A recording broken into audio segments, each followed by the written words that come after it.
personally na experience ko kung paano siya gamitin sa tatay ko, though hindi ko pa nagagamit yung akin. Sana hindi mangyari sa akin, 'di ba? Pero at least, 'di ba, protected at secured ako dahil nasimulan ko na siya 11 years ago. Tapos may mga client din ako nakaka-claim talaga. Doon ko napatunayan na totoo.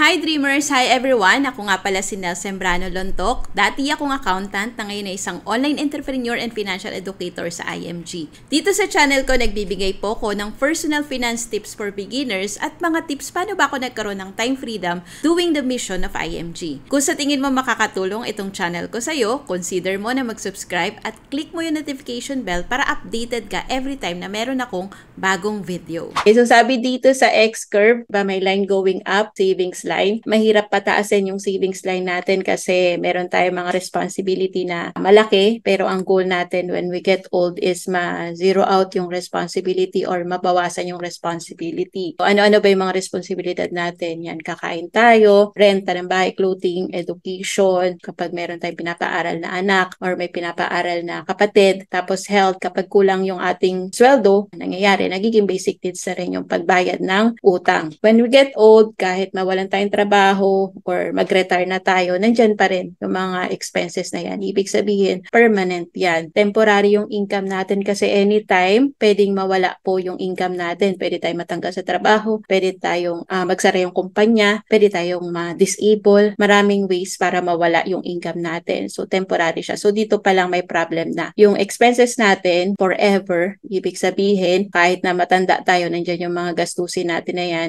wala tayo dyang excuse. Kailangan pa rin nating mabayad ng mga bills, kumain, marami. Lalo-lalo na pagtanda is yung health. Yan ang pinakamalaking expenses natin. So, dito pa lang may problem na. We work hard for the money dito sa stage na to. May dalawang if po sa buhay natin. Una is what if we die too soon? May mangyari sa atin. Lalo-lalo na po kung breadwinner po tayo. Sino yung magte-take care sa family na may iwan kung may mangyari sa atin? Dati hindi ko to iniisip kasi wala pa naman akong dependent eh. Pero pag nagkaroon na tayo ng dependent, yung meron ng umaasa talaga sa atin na mahal natin sa buhay, isipin natin paano pag nawala tayo, paano sila. So dito papasok yung solusyon na dapat meron tayong income protection and short-term healthcare. Pero ang pag-uusapan natin ngayon is hindi itong unang if, kundi yung pangalawang if. What if daw we live longer? Like nag-retire po tayo na 60, pero syempre hindi naman natin hawak yung buhay natin. Kung hanggang kailan tayo mabubuhay. Since kapag nag-retire po tayo, syempre cut na rin po dyan yung ating short-term healthcare. Hindi naman natin kasi mabibitbit yung ating short-term healthcare. Importante na meron tayo ditong investment and long-term healthcare. So, ito yung pinaka-topic natin ngayon. Yung solution na kailangan natin if we live longer. Kasi problema natin dito is yung future natin. Kasi yung pamilya natin or anak natin, pwedeng okay na sila eh. May mga sarili-sarili na silang buhay, di ba? Pero paano naman tayo? Hindi naman pwedeng iasa natin sa kanila, di ba? Yung ating future. Para living on interest tayo at money working for us na. Kasi physically, pwedeng hindi na natin kaya magtrabaho or kahit hindi physically kasi dito alam mo sa Pilipinas, pag 60 ka na or 65, kailangan mag-retire ka na eh. Yung ibang bansa, pwede ka pa mag-work kahit nasa 70 ka na, 80 ka na, basta kaya mo pang magtrabaho. Pero dito sa Pilipinas, walang ganun. Mahirap na maghanap ng trabaho pag ganun. So unless meron tayong negosyo na established. Dito sa X-curve concept, makikita na importante talaga yung ating long-term healthcare. Kung nag-start po tayo magtrabaho ng 22, pero may iba nagtatrabaho na ng 20s pa lang or 21 pa lang or even before 20s. Usually, di ba, 60 or 65 nagre-retire na. Ito yung year po na productive tayo. Kaya pa nating magtrabaho, kumikita tayo, malaki pa talaga yung pwede nating kitain, malakas pa tayo sa time na yan. Yan ang ating productive years. Ang meron tayo dyan is short-term healthcare. Though, kasi before hindi ko alam to eh, meron din pala mga international HMO nag-o-offer ng short-term healthcare kahit hanggang 100 years old. Pero, masyadong mahal. Sobrang mahal nun. Dito sa Pilipinas, walang local na HMO na nagpo-provide ng short-term healthcare. I-correct nyo ako kung mali ako. Kaya importante, during retirement years, yan kasi yung time na sakitin na tayo, meron na tayo dapat nag-aalaga sa atin, mahina na yung katawan natin, hindi na tayo productive, wala na tayong source of income, and mas madalas dyan tayo magkakasakit. Dyan po papasok yung purpose ng long-term healthcare. Hindi siya uso dito sa Pilipinas. Actually, nabasa ko na siya sa book ni Robert Kiyosaki malaki, yun doon pala sa Rich Dad Poor Dad na mention doon yung long-term care. Kasi sa ibang bansa, talagang pinag-iipunan or kumukuha talaga sila ng long-term care doon. Or yung ibang mga bansa pa, provided ng government. Dito sa Pilipinas kasi wala. Wala talaga tayong aasahan. Pwede sabihin natin PhilHealth, pero hindi yun sapat. Kaya importante talaga daw na meron tayong long-term care. Kasi hindi naman natin mabibit-bit ang ating short-term healthcare sa company. Provided to ng company kung saan po tayo nagtatrabaho. Tapos, usually hanggang 60 lang, pwede tayong kumuha ng short-term healthcare. So, kaya tinuturo natin dito sa webinar na to na habang productive pa tayo, na kumikita pa tayo ng malaki, paghandaan na po natin yung ating long-term healthcare para hindi po tayo aasa sa government or hindi tayo aasa sa ating mga anak or kamag-anak. Another concept para mas maintindihan po natin why ito po yung ating nire-recommend talaga na dapat nating simulan is yung tinatawag po na solid financial foundation. Parang bahay din siya, kailangan matibay. Pinakapundasyon natin dito is dapat meron tayong positive na cash flow. Lahat ng problema natin sa finances masosolve kung positive ang ating cash flow. And wala naman tayo masisimulan na investment or savings kung wala tayong positive cash flow. Kung wala po tayong positive cash flow, either magtipid tayo para meron po tayong additional cash flow or gamitin po natin spare time natin para madagdagan po yung ating income. Walang mangyayari kung tayo ay mananatili lang do sa sweldo na meron tayo sa ngayon. Kailangan may gawin tayo na paraan para makasimula tayo na ma-build yung ating financial foundation. So second, kapag meron na tayong positive cash flow, ang una natin dapat simulan is long-term healthcare. Kasi hindi na natin problema yung short-term healthcare kung tayo ay nagtatrabaho, 'di ba? Provided na 'yan ng company. So ang kailangan nating pag-ipunan is yung long-term healthcare. Kasi nga health is wealth. At ang long-term healthcare, hindi natin siya pwedeng kunin anytime. Meron lang siyang age kung kailan natin siya dapat kunin. So hindi pwedeng kunin natin siya kapag kailangan na natin. Habang hindi pa natin kailangan, dapat kunin na natin siya. Dapat daw, ang worth ng ating long-term healthcare is annual income times 5. Bibigyan ko po kayo ng sample kung ano yung magandang plan na pwede nyong kunin kung magsisimula po kayo ng long-term healthcare based dito sa computation na to. Kapag tapos ka na sa long-term healthcare, pwede mong dagdagan naman yung life insurance mo kung may extra ka pa. So dapat daw, meron tayong annual income times 10 na coverage siya life insurance. Kung meron tayong utang, nire-recommend ko lang na meron tayong emergency fund dapat na at least 50k muna habang nagbabayad ng utang para hindi tayo lalong nababaon sa utang. Tapos, saka natin punuin yung 3 to 6 months ng expenses natin na emergency fund. Tapos, saka tayo mag-invest. Magsisimula tayo dito sa baba, pataas. Tatlo lang yung ating major financial needs. Una, if we die too soon, who will take care of our family? Dapat may instant money agad na may iwan sa kanila para hindi po malakas ang iyak nila pag tayo ay nawala. If you love your family, importante po na i-insure nyo yung sarili nyo. What if naman you get sick, who will take care of me? So, dapat meron tayong healthcare. What if we live longer, who will take care of me? Dapat meron tayong investment and long-term healthcare na money working for us. So, ito lang yung tandaan nyo. Kaya lang, hindi natin yan kayang pagsabay-sabayin lahat. Buti na lang po, sinulusyonan siya ng ating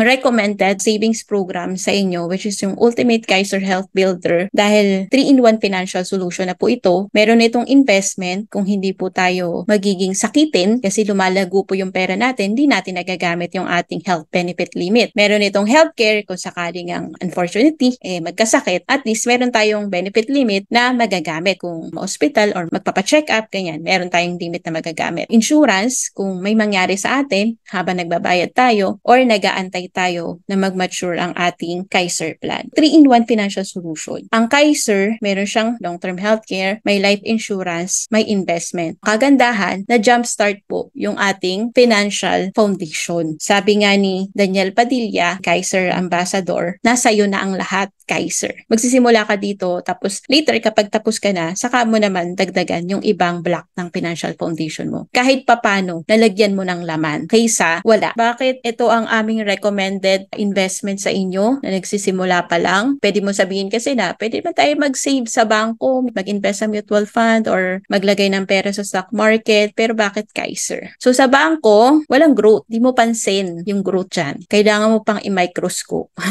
para makita mo yung growth. Unless digital bank. Medyo okay yung interest sa digital bank. Safe ba yung pera natin sa bangko? Yes, safe naman yung pera natin sa bangko. Basta hanggang 500,000 kasi yun yung covered ng PDIC. May healthcare sa bangko. Pag nag-save po tayo, yung savings deposit natin sa bangko, wala. Yung cash lang. Kung magkasakit ka, yung gagamitin mo. Tapos wala ding life insurance. So how about sa mutual fund? May growth ba sa mutual fund? Yes, may growth. Tataas po yung pera natin sa mutual fund. Safe po ba sa mutual fund? Safe siya dahil legit siya, pero pwede po siyang mag-negative. Kaya siya naka-X dyan dun sa safe. Ibig sabihin, pwedeng mag-negative po yung investment natin sa mutual fund. Kaya nga, ito ay pang long-term na investment natin. May healthcare ba sa mutual fund? Wala. May life insurance? Wala. May stock market? Same lang din po yan ng mutual fund. May growth? Yes, pwedeng kumita yung pera natin, pero pwede rin mag-negative. Walang healthcare at walang life insurance. Sa Kaiser, meron po yung growth. Kikita pa rin po yung pera natin kung hindi nga tayo sakitin. Safe kasi hindi po magne-negative yung pera natin. Meron po siyang healthcare kasi yun nga yung pinaka-purpose niya, long-term healthcare. At meron na rin po siyang kasamang life insurance. Kaya siya po ang ating recommended talaga sa mga nagsisimula pa lang. Even me, nung nakilala ko po ang IMG, nung 2012 po, ito rin po yung aking unang sinimulan. Natapos ko na siya na mahulugan, nagpaplano pa rin po na dagdagan. Para kasi alam ko na hindi ganun kalaki yung nakuha ko na plan that time. Kasi hindi na pa naman ganun kalaki yung kinikita ko that time. Hindi po namin sinasabi na huwag kayong kumuha ng short-term healthcare. Kailangan pa rin po natin ng short-term healthcare. Papakita ko lang po sa inyo ang pagkakaiba ng dalawa. Short-term healthcare and long-term healthcare, specifically Kaiser. Kaiser pa lang kasi ang alam ko na kumpanya na nag-o-offer po ng long-term healthcare. Kaiser pa lang. So again, correct nyo po kung may alam pa po kayo na iba, pero ang alam ko Kaiser lang talaga ang nag-o-offer ng long-term healthcare. Iba po kasi yung health insurance. Okay? Number 1, ang pagkakaiba ng short-term healthcare at Kaiser long-term healthcare. Ang renewal po sa short-term healthcare hindi po guaranteed kung mataas po ang ating claim. Ibig sabihin, kung na-max out po natin ang limit sa particular year, pwedeng the next year, i-deny na po kayo. Hindi na i-renew yung short-term healthcare nyo. Pero sa long-term healthcare po, ang renewal dyan is guaranteed. Kahit ma-max out nyo po yung benefit nyo, guaranteed next year, meron pa rin po kayong limit. Depende syempre sa plan na kukunin nyo. The more na mas mataas ang plan, mas mataas yung magiging limit nyo. Number 2 na pagkakaiba nila, tumataas ang premium sa short-term healthcare at age 60. Depende rin yan sa claim. Kapag na-max out natin yung limit, pwedeng tumaas din siya. At syempre, yung cost of healthcare, depende siya sa age natin. Pero sa Kaiser long-term healthcare, fix po ang premium for 7 years. And 7 years ka lang na maghuhulo po. After nun, antayin mo na lang po na mag-mature on 20th year. Kung gusto mo kumuha ulit ng another plan, pwede. Kapag tapos mo na yung 7 years. Kung nabababaan ka sa nakuha mo na unang plan, meron akong mga client na ganyan, nagsimula lang sa mababa, tapos sabi nila, pag natapos ko, gusto ko ulit kumuha. So, pwede naman yun, lalo na kung bata ka pa. Number 3, sa short-term healthcare, walang insurance coverage. Kung meron man, masyadong maliit. Usually, nasa 10K, 20K lang yung insurance coverage. Pero sa long-term healthcare, meron po tayong 4 na paraan para ma-insure po tayo. Meron pong term life, explain ko to further mamaya. May accidental death and dismemberment. Meron pong waiver of installment due to death. Meron pong waiver of installment due to permanent and total disability. Kapag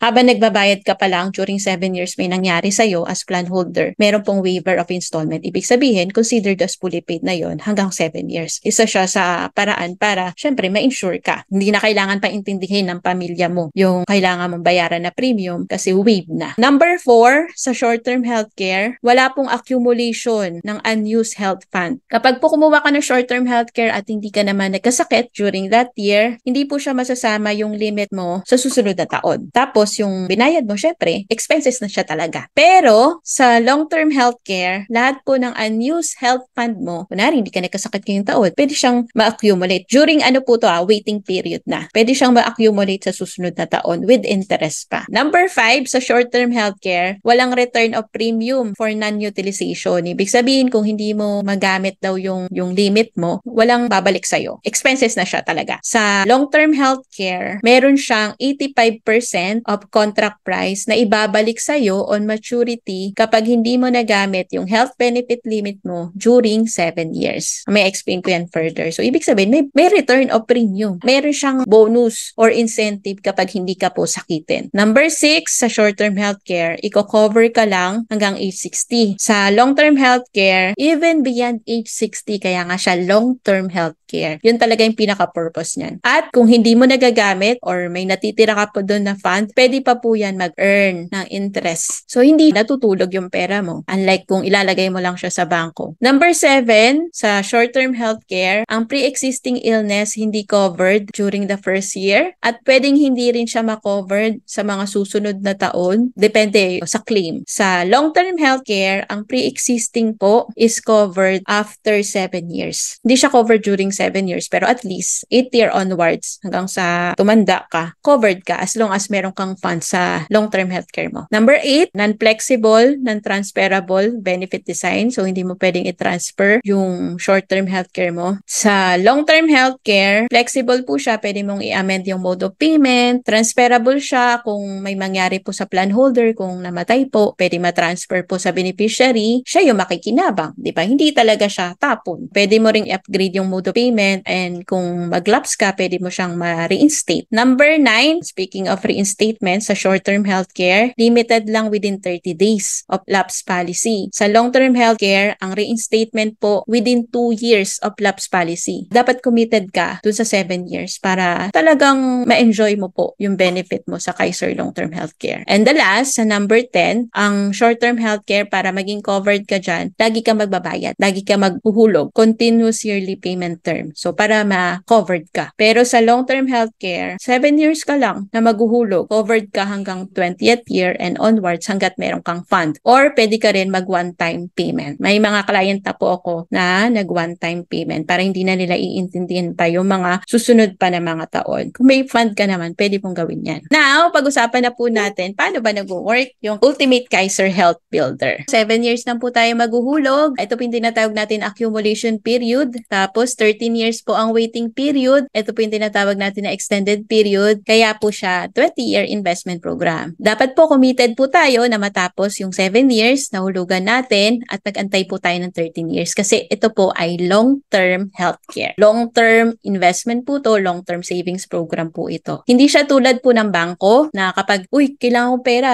pwede ko bang i-withdraw yung pera ko sa Kaiser? Or same sa mutual fund, kailangan ko pera, pwede ko bang ma-withdraw yan? Hindi po ganun. Para malinaw po sa atin, para alam po natin kung ano yung kinukuha po natin na investment. Start muna tayo sa summary of membership fees sa Kaiser. Depende po ito sa age natin. Kung ang age po natin na mag-a-apply tayo is between 10 to 40 years old, ang pinaka mababang plan na pwede nating ma-avail. Pero ako hindi ko ina-advise yung pinaka mababang plan. Siguro yung second lowest plan kung yan ang kaya ng budget. K45 po. Okay? Pero pwede po tayong kumuha ng K50, K60, K75. Actually, bihira yung kumukuha ng K45. Ang ideal plan po talaga kasi is K100. Okay? Pero kung ito na yung kaya ng budget, ang mahalaga at least makapagsimula tayo. Tapos makikita nyo po dito may monthly, quarterly, semi-annual, annual, spot cash. Kapag nag-annual po kayo, meron kayo ditong 2 months na discount. Diba ang monthly ng K45, 2,647 times 10, 26,470. So parang naka-discount ka ng 2 months. Kapag semi-annual ang ginamit mo na mode of payment, may 1 month na discount. Kapag quarterly, half a month na discount. Kapag 41 to 50 years old na po tayo ngayon at mag-a-apply po tayo sa Kaiser, ang pinakamababang plan po na pwede natin kunin is K60 plan. Ito ulit yung premium. Makikita nyo po, the more na tumataas yung plan, syempre tumataas din yung ating investment, yung ating premium or membership fees. Kapag 51 to 60 years old na po tayo ngayon, K75 naman. Lowest plan na pwede nyong kunin, pero pwede po kayong kumuha sa mas mataas na plan. Okay, eto po, kaya to naka-highlight kasi yan po yung ating ideal plan na mamaya papakita ko po sa inyo. Bakit siya yung ideal plan? Actually, yung maturity value niya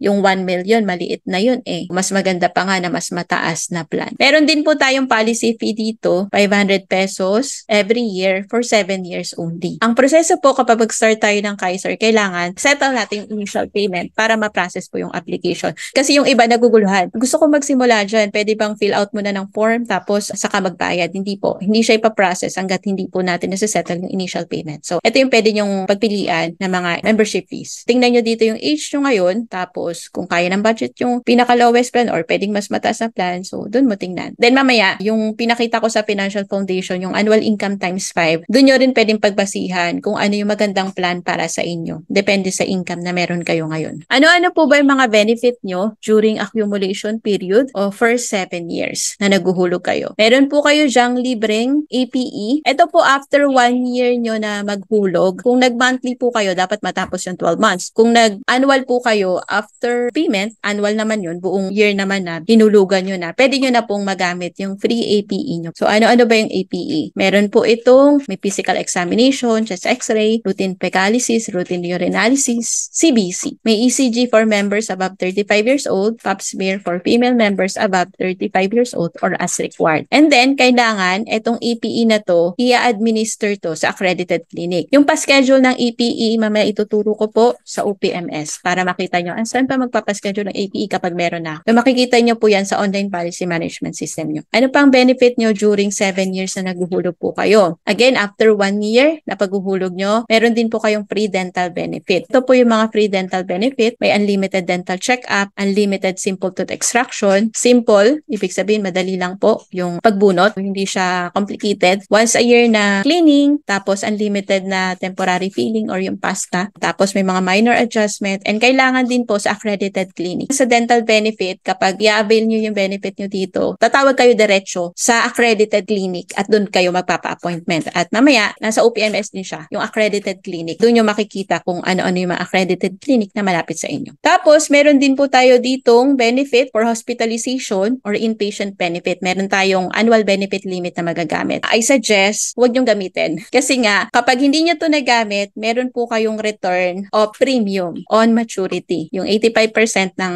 contract price or ibabalik po sa inyo on maturity kapag hindi nyo po nagamit yung hospitalization or annual benefit limit during 7 years. Bakit? Yun ang ina-advise mo, Nel. Kasi po, ang purpose na ito long-term healthcare eh. So, kung meron naman po kayong short-term healthcare, yun ang gamitin nyo. Siguro, last resort nyo na lang to kung na-max out nyo na po yung short-term healthcare nyo at wala po talaga kayong cash para pang-settle ng hospital bill. Kasi sayang yung return of premium. Tapos, meron din po kayo dyang term life and accidental death insurance. So, covered po kayo niyan. At meron pong waiver of installment due to death and permanent disability. Kapag habang naguhulog po kayo during 7 years, kunwari on the 3rd year, may nangyari po sa inyo. So, wala na. Ang mangyayari po, hindi na kailangan bayaran ng pamilya yung remaining 4 years kasi waive na siya. Tapos, yung plan nyo po, di ba, sabi ko nga kanina, transferable siya. Pwede pong i-transfer yung Kaiser nyo sa primary beneficiary nyo at siya po yung makaka-enjoy din ng benefit. At least, meron po kayong legacy na naiiwan sa family, di ba? May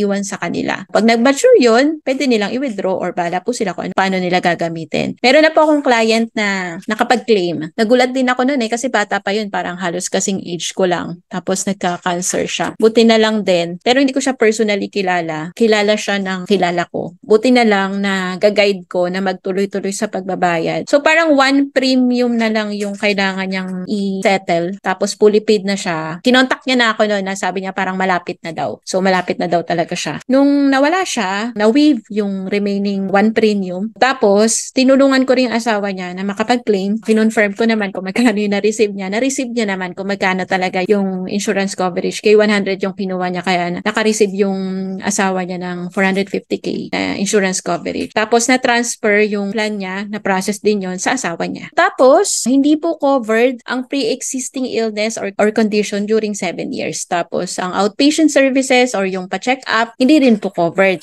during 7 years. Dreaded diseases, maternity benefit, hindi rin po muna covered during 7 years. Covered po siya after 7th year na. So, 8th year onwards, covered na po yan. After nyo po makapag-apply, di ba, meron po yung waiting period para ma-approve po yung payment nyo. Meron po yan 3 to 5 days. After po nun, siguro mga 1 day, 1 to 2 days lang, ma-approve na po yung application nyo, magkakaroon na po kayo ng policy. Makaka-receive po kayo ng email para makalagin po dito sa online policy management system nyo. Mamaya papakita ko yung loob para magkaroon kayo ng idea. Dito po sa OPMS nyo, makikita nyo dyan yung benefit card, schedule of benefits, accredited clinic, hospitals, payment history, official receipt, contract of agreement, policy. So, ang Kaiser po kasi is paperless. Wala na po tayong print out. Though pwede nyo namang i-print yan galing sa OPMS nyo. Iniiwasan kasi ni Kaiser yung kapag nagkasunog, baha, yung masusunog pa yung mga policy, ganyan. Syempre, hassle yun eh. Magre-request ka pa sa companies. Ngayon, hindi na siya mawawala kasi nandiyan na siya sa online policy management system nyo. Pwede nyo siyang i-print anytime. Kung gusto nyo, pwede nyo ma-check yung mga payment nyo. Nandiyan. Resibo, pwede nyo ipa-upload sa OPMS nyo. Pwede rin naman mag-request kayo ng hard copy. Ito po yung itsura ng OPMS. Ito sa kapatid ko to. Tapos niya nang hulugan yung Kaiser niya. Kaya nakalagay dito. Magmamature na siya on January 21, 2036. Nakikita nyo po dyan kung anong plan kinuha. May application number dito. May policy number. Tapos, ito po yung policy start date. Tapos, payment terms, installment amount. Nakalagay na dito. Fully paid. Payment history. Starter guide. Healthcare contract. Individual contract provision. Schedule of benefits. Pwede nyo naman naman po yan tingnan pag meron na po kayo. Para lang may idea kayo kung anong laman. Tapos, list of beneficiaries, pwede nyo rin po i-download yung benefit card. Kasi may mga nagtatanong sa akin, anong ipe-present ko sa hospital or kapag kunwari magpapa-APE ako or magpapa-dental check-up ako or magpapabunot ako, ano ipe-present ko? Benefit card kasi nandun naman lahat ng benefit mo. Okay, magkakaroon ka lang ng parang visa card kapag tapos na yung 7 years. Dito rin po yung magpapaschedule ka ng APE kung magpa-file ka ng claim. Kaya mas maganda rin po i-share nyo po sa family nyo etong OPMS nyo para if something na may mangyari, di ba? Alam nila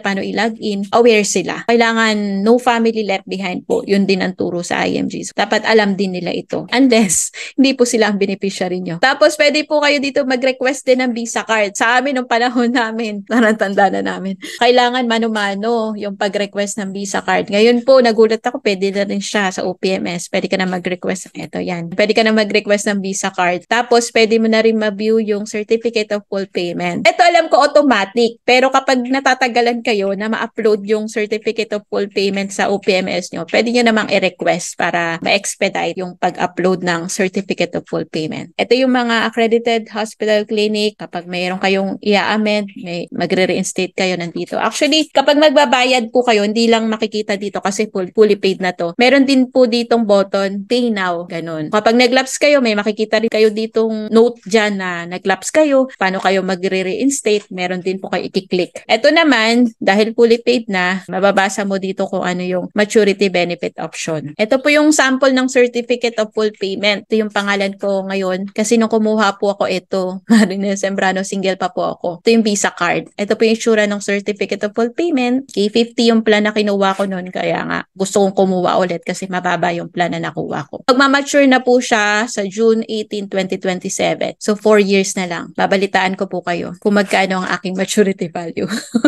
Kung nandito pa rin po kayo or kumuha kayo ng Kaiser din nyo. During extended period, ano po ba ang benefit nyo? Meron pa ba kayong benefit dyan from 8th year to 20th year? Ito po yung waiting period na. Meron pa rin. Meron pa rin po kayong benefit dyan. Meron pa rin pong hospitalization or inpatient benefit, pero yung limit po nito magdedepende na sa magiging earnings po ng ating pera sa Kaiser. Meron na pong consultation. Pwede na kayo magpa-check up. Ibabawas po siya dun sa limit mo sa Kaiser. Meron pa rin po tayong term life and accidental death insurance hanggang 20th year kung kumuha ka po ng Kaiser pag below 56 years old ka. Covered ka hanggang 20th year. Pero kapag ang age po natin ngayon nasa 56 hanggang 60 na, covered lang po tayo before 75.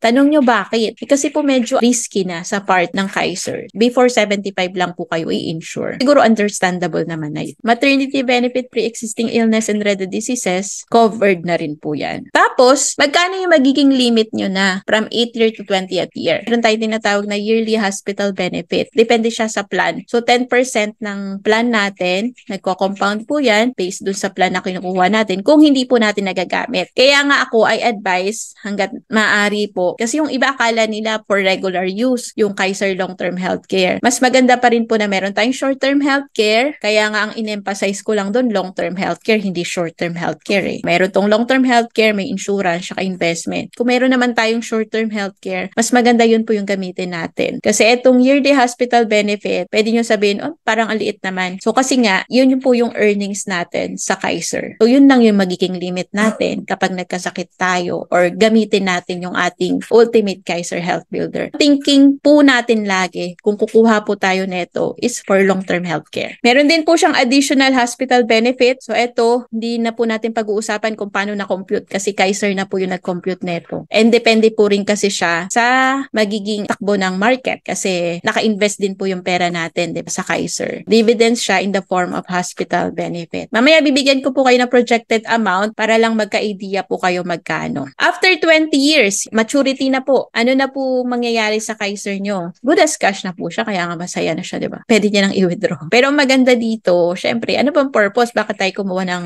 Ultimate Kaiser Health Builder? Diba? Para sa long-term healthcare. So, kung ang purpose niya, long-term healthcare, mas maganda, stay natin dun. Kung okay naman yung kinikita, diba? Pwede naman nating stay dun. Tapos, 7 years lang naman natin ito paghuhulugan eh. After nun, pwede ka na mag-invest sa mutual fund para mas mag-grow pa for retirement. Meron din po tayo dito matatanggap na guaranteed long-term care benefit. Yung composition na maturity value. Depend po ito sa Kaiser na kukunin mo. May guaranteed guaranteed long-term care bonus, again, ito po yung kanina na sinabi ko. Kung hindi po natin magagamit yung annual benefit limit natin during 7 years, yung kanina pinag-usapan natin, 85% ng contract price, meron pong return of premium. Guaranteed tong dalawa na to, ito, syempre, meron siyang guideline. Paano siya magiging guaranteed? Kung hindi natin nagamit yung hospitalization benefit natin or annual benefit limit natin during 7 years, meron tayong guaranteed long-term care bonus. Etong guaranteed long-term care benefit, kahit magamit mo yung annual benefit limit mo during 7 years, matatanggap mo pa rin siya on maturity. Tapos, kasama rin sa matatanggap mo on maturity is yung hindi mo nagamit na hospital benefit from 8th year to 20th year. Part po doon na yung 10%, guaranteed po yun, 10% ng plan. Pero yung additional kasi na health benefit, yun po yung hindi guaranteed kasi depende po siya sa magiging takbo ng market, diba? Kasi naka-invest yung pera natin. Kung hindi po natin i-withdraw yung ating pera sa Kaiser, yung investment natin sa Kaiser, during 21st year and onwards, pwede pa rin po siya mag-earn up to 10% compounding interest. Yun na po yung tinatawag natin na long-term care period. Kaya napakaswerte ng mga kumuha po ng Kaiser na meron ako mga client, nasa 22 pa lang, 23, kumuha na. Sila talaga may enjoy nila yung kanilang Kaiser. May enjoy nila yung long-term care period. Pero hindi ko sinasabi na yung mga nasa 50s ngayon, na ngayon lang nalaman po itong Ultimate Kaiser Health Builder, ay hindi ito para sa iyo. Mas maganda na kumuha tayo, taasan nga lang natin yung plan para mas malaki po yung makuha natin on maturity. Kung mag-withdraw naman po tayo like 50% nung ating maturity value on 20th year, yung matitira po, pwede pa rin siya mag-earn. So ito, the remaining balance of the total health benefit shall be placed in the Group Premium Deposit Fund of Kaiser International Health Group Inc. Master Policy. Interest shall be credited to the fund annually on each policy anniversary at such rate as the company may declare at the beginning of each year. So kung magkano man po yung magiging earnings ng Premium Deposit Fund po natin, yun po. Pero hindi siya pwedeng bumaba sa prevailing rates of saving deposits of the top 3 commercial bank. Siguro mangyayari lang yan kung talagang sobrang baba ng ating ekonomiya. Pero may guaranteed rate lang naman siya. Hindi siya bababa dun sa prevailing rate ng savings deposit. Siguro mangyayari na yun kapag may gera-gera. Sana hindi naman mangyari yun. Possible po siya na pwede pa rin mag-earn ng up to 10% compounding kung hindi natin nagagamit. Kaya pwede natin siya makonsider na retirement na rin po. Kasi good as cash na siya on maturity. Pwede tayo mag-withdraw doon, 50%. Ito po yun, 7 years kayo na maghuhulog for K100 plan. Tapos, 8 to 20th year, yan po yung waiting period. Tapos, ito po yung membership fee for K100. Tapos, ito po, diba, meron siyang 10% yearly health benefit, 8th year to 20th year. Ito po yung guaranteed yung 10% nung plan, 10,000. Guaranteed po yan 10,000 hanggang 20th year. Ang hindi lang po guaranteed is yung, diba, kung hindi natin to magagamit yung 10,000, mag-earn pa siya sa susunod na taon. So, yung compounding interest nun. So, yun po yung hindi guaranteed kasi depende nga siya sa takbo ng ekonomiya natin. Plus, the additional yearly health benefit, so yung dividend. Kung hindi man siya ganun kalaki, meron pa rin. So, ito po yung guaranteed dito, yung 100,000, 350,000 kung hindi natin nagamit yung annual benefit limit during 7 years. Kung 200 lang to or 150 lang to, kunyari kalahati lang. So, magkano na yun? 450, 600 plus 200 pwedeng 800. Pwede maging total 800. Pero ang projected amount dito, kung talagang ito yung maging interest nila on maturity, million, almost 1.2 million. Pero ito, pwede kasi siyang bumaba kasi nga, pwedeng mas mababa yung maging interest nito. Kasi kung 800 pagpalagay po natin 800, kung half lang yung maging kita neto, tsaka dito, yung dividend, doble pa rin siya ng contract price. Diba? 411,750 times 2, 800. Dumoble pa rin siya. Not bad pa rin. Kaya K100 po yung ating recommended na investment kasi at least may projected amount po tayo dyan na at least 1.2 million. To summarize lang yung benefit natin, screenshot nyo na lang po kung medyo maliit po, kung phone po ang gamit nyo, screenshot nyo na lang po. For K100 plan, ito na lang pag-usapan natin kasi ito yung ideal plan. Ito po yung contract price niya, 411,750. Annual benefit limit natin during 7 years, 60K every year po yan. For 7 years. Tapos room and board, 1,000. Tapos Tapos yung insurance nyo, 4K100, 450,000 yung coverage nyo dyan for term life insurance. Hindi ko nabanggit kanina, kapag ang cause ng death is aksidente, may additional po na insurance ang matatanggap yung pamilya nyo. So additional 450,000. Kung ang cause ng death is accident, 900,000 yung matatanggap ng pamilya nyo. Extended period, 8th year to 20th year. Again, insured pa rin po kayo dyan. Tapos ito po yung projected amount nung yearly hospital benefit, yung 10%,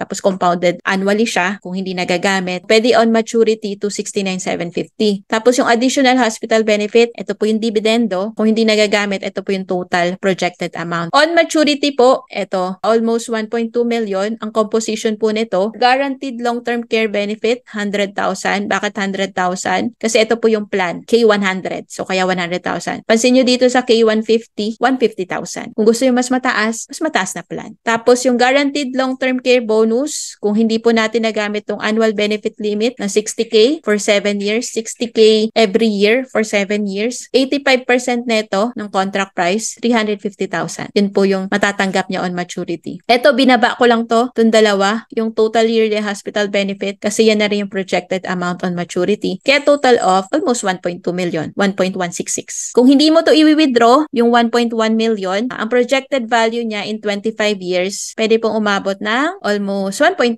million. Kung hayaan mo pa ulit ng another 5 years, pwede pa pong umabot yan ng 3 million. Kasi nag-i-interest pa rin po siya kung hindi natin na gagamit. So, anong plan ang maganda para sa akin, Nel? Tingnan po natin. So, pwede po natin i-compute. Annual income po natin times 5. Kung 30K yung income times 12 months times 5. So, dapat 1.8 million yung kanyang long-term healthcare fund on maturity or 60 years old. O, tingnan natin kung anong plan ang dapat sa kanya. So, halimbawa po, so 1.8 million kung 30K yung income niya, so dapat may 1.8 million siya na long-term healthcare. So, kung 30 years old ka ngayon, dapat ang kukunin mo na plan is K60. Kasi ang projected value at age 60 is 1.8 million dito. So, ito yung recommended sa'yo kung gusto mong sundan talaga yung ating financial blueprint. Kung 35 years old ka ngayon, ang projected amount na 1.8 million at age 60, dapat daw ang kunin mo na plan is K100. Pero ito po ay recommended lang namin kung susundin mo po yung blueprint. At kung yun po yung kinikita natin, kung 30K every month. Pero kung mas malaki, syempre mas malaki yung dapat na long-term healthcare mo. Pero kung hindi talaga kaya ng budget, K100, okay na po yun. Kung yun po yung kunin natin. Kung 50 years old, dapat K150 plan para almost 1.8 million. At least, medyo malapit na. Kung 55 po tayo, ganun ulit. Kaya lang at age 75, 1.8 million. So, talaga magmamature siya, 75. So, pwede nyo po screenshot to para makita nyo kung anong recommended plan para sa inyo. If you want to know more sa specific plan na gusto nyo, syempre depende sa age nyo, depende sa kaya ng budget. Kung gusto mo mag-request ng quotation, yan, request ka dun sa tao na nag-invite sa inyo dito para mabigyan po kayo at mapag-aralan nyo. Pero kung ready ka na po na mag-start, pwede po tayo mag-apply online. Kahit nasa abroad ka or nasa probinsya ka, pwede ka makapag-apply online. Provide mo lang po yung mga information na to dun sa tao na nag-invite sa'yo dito, full name mo, birth date, email address dapat active kasi dyan po ipapadala rin yung OPMS, login details mo. So, kaya dapat active yan. Tapos, sabihin mo na rin kung anong Kaiser plan yung gusto mo, tsaka yung mode of payment. Kung magma-monthly ka, quarterly, semi-annual, annual, or spot cash. Kung may budget ka, mag-spot cash ka, makakamura ka dyan. Hindi ko na masyadong in-expand kanina. Pero kung may budget ka, spot cash, maganda. Marami rin po tayong payment option. Napakadali na makapagsimula. Kung meron kang online banking, pwede ka mag-bank transfer, may GCash din, 'di ba? Pwede ka naman mag-bank transfer sa GCash. Pero nga lang charge, pero maliit lang naman. Okay, bank deposit, kung medyo tayo, traditional. Kasi meron pa rin talaga mga nagba-bank deposit. Ang haba kasi ng pili, kaya hindi ko siya nire-recommend. Tapos, sayang yung time, 'di ba? BDO bills payment, kung meron po kayong BDO, mobile banking. Tapos, kung OFW po, pwede rin pong remittance kung nakakapag-remit po sa corporate account. Meron din po tayong Palawan Padala. Hinuli ko na po ito kasi hindi naman na ito masyadong importante kapag naintindihan mo po yung importance ng long-term healthcare. Pero for your information din, sino po ba si Kaiser? Kaiser po is a health maintenance organization or HMO that provides quality healthcare to a wide range of clients. Founded po siya noong June 8, 2004, accredited by the Department of Health as an HMO. Baka ma-encounter nyo po, may video kayo na mapanood na kunwari nasa abroad kayo, dyan kayo nag-sign, valid ba yung kinuha nyo nyo na Kaiser, yes, valid po siya kasi HMO company po siya, hindi siya insurance company. Okay? Yun po yung explanation doon. It is registered with the Securities and Exchange Commission. Yan yung registration number. Pwede nyo naman i-check din yan sa website. Registered with the Insurance Commission. Ito po, may 2,000 plus hospitals and clinics na accredited, 12,000 plus accredited doctors, 10 Kaiser Medical Center na ngayon. Makikita nyo rin po to sa website. Di ko lang nalagay dito yung website para ma-check nyo kung ano yung accredited hospital and clinic malapit po sa inyo. Pero ito po yung sum of accredited hospital na kilala po. St. Luke's, PGH, pati PGH po is accredited clinic. Eh di ba po ano to, public hospital. Usually kasi sa mga HMO, private hospital yung ina-accredit. Meron Manila Doctors Hospital, Cardinal Santos, Chinese General Hospital, Asian Hospital and Medical Center. Makikita nyo po malalaki na mga hospital po ito. Ito po yung mga major hospital, Medical City, Makati Med. So yan po yung ilan sa mga kilala na hospital na accredited ng Kaiser. Ito po yung mga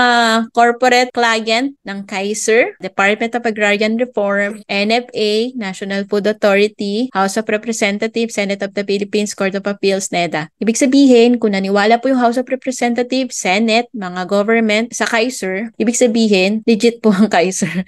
Ewan ko, hirap i-explain yan eh. So, basta wala naman po kailangang patunayan ng Kaiser kasi kilala nyo naman po yung mga client niya at yung mga accredited na hospital and clinic. Sabi nga ni Warren Buffett, someone is sitting in the shade today because someone planted a tree a long time ago. Start preparing for retirement now and secure a future filled with peace and abundance. Ibig sabihin, hindi tayo magkakaroon ng tree kung hindi po tayo magtatanim ngayon. Hindi po tayo magkakaroon ng magandang retirement kung hindi po tayo mag-start na mag-ipon ngayon. At ang una po natin na dapat simulan is yung ating long-term healthcare. Ako po hindi ko naintindihan ng Kaiser nung nagsimula ako ng 27 years old. Ngayon po ay 38 years old na ako. Tapos ko na siya. Hindi ko siya naintindihan nung nag-umpisa po ako. Pero nakita ko po kasi yung concept. Kung how it works, hindi ko na masyadong pinansin. Basta naintindihan ko lang ilang years magbabayad, ilang years mag-aantay. Pero yung concept po kasi yung financial foundation, X-curve, nung nakita ko po yun, alam ko na ito yung dapat kong simulan. Eh wala naman akong ibang company na alam na nag-o-offer ng long-term healthcare, which is Kaiser lang. So kaya ko po siya sinimulan. And pasalamat ako na hindi ako masyadong nag-analyze that time. Kasi kung nag-analyze ako, kasi accountant po ako, syempre magko-compute ka pa niyan. Do check ko lang naman kung magkano yung magiging interest. Okay naman, hindi naman masyadong too good to be true. Kaya sabi ko, sige go, start na ako. Kung nag-analyze pa ako noon, siguro baka nag-antay pa ako ng ilang years bago ako nakapagsimula. Nung nasimulan ko na, at least, tapos ko yung sa akin, natapos ko yun sa tatay ko kasi nagamit din namin yun nung time mo nagka-COVID yung tatay ko ng 2021 yata. Nagka-COVID siya, nagamit namin yung Kaiser niya kasi ano na yun eh, extended period na. So yung limit doon, wala eh, kailangan magamit eh kasi masyadong malaki yung bill sa hospital. Yung kapatid ko, napakuha ko rin. Natapos yun na, nag-aantay na lang kami. Personally, na experience ko kung paano siya gamitin sa tatay ko, though hindi ko pa nagagamit yung akin. Sana hindi mangyari sa akin, diba? Pero at least, diba, protected at secured ako dahil nasimulan ko na siya 11 years ago. Tapos, may mga client din ako nakaka-claim talaga. Doon ko napatunayan na totoo. Kung gusto po natin na maging secured po ang ating future, whether you are ready or not, simulan nyo na. Kasi ako that time, di pa naman ako ready talaga kasi kaka-resign ko pa lang nun sa trabaho, wala pa naman akong pang-save. Pero pinilit ko na makapag-start. Kasi kapag hindi mo pinilit yung sarili mo na makapag-start, di ka makakapagsimula. So, lalo-lalo na kapag nandun na tayo sa age na parang ilang years na tayo nagtatrabaho pero wala pa rin tayong nasisimula na savings. Ito po itry nyo. Kasi ang Kaiser, kung magma-monthly ka lang dyan, kasi monthly lang din po ako nag-start nun eh, masasanay ka na nag-iipon ka every month talaga. So kapag nasanay ka na, after 7 years, maghahanap ka, ano yung next ko naman nasisimulan? Kapag sanay ka na, ma-addict ka na, invest ka na ng invest, lalo na kapag may extra pera ka naman. Kung marami kang natutunan sa video na to, sigurado ako na makakatulong sa'yo itong mga videos na nakikita mo sa screen. Yan ang next na panoorin mo. Always remember to learn new things every day, do what you love, and enjoy life. See you again in another video.